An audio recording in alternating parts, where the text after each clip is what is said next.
Why this club, and do you consider that the BRICS will expand? Well, to be honest, why the club? Because there was another club. It was called the G7, and you wouldn't let anybody else into that club. So we said we go and form our own club. So we decided, okay, we are also, good citizens of good standing who have a place in the global society, and therefore this is how typically clubs multiply.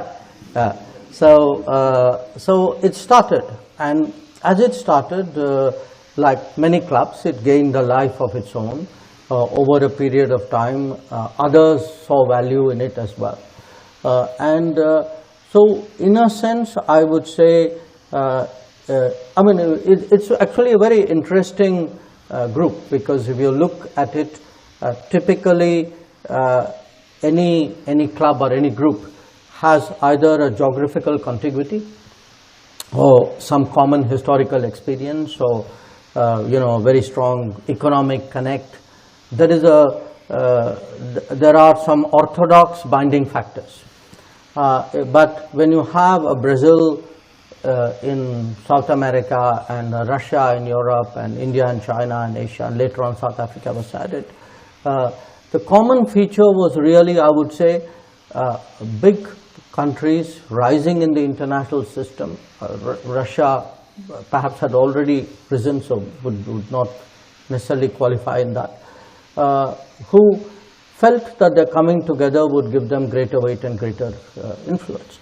Now, what has happened between when the BRICS started, approximately 2 decades ago, to where we are now, is we see, particularly in the last few years, a lot of interest in countries joining the grouping. We expanded the BRICS. We took the decision to expand the BRICS last year in Johannesburg, and we extended invitations to more countries, which virtually doubled the number. We will be meeting soon in Kazan next month.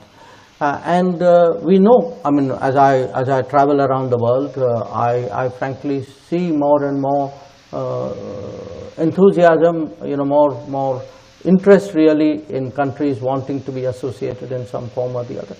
BRICS, of course, has itself evolved. In all of this, we've also created a bank, the New Development Bank. I think in on different issues, we have collective positions, but there are many issues on which our interests also diverge. India and Russia and China and Brazil, South Africa would not, necessarily agree on all issues, and in certain cases, maybe our positions can be quite divergent. Yes, thank you very much.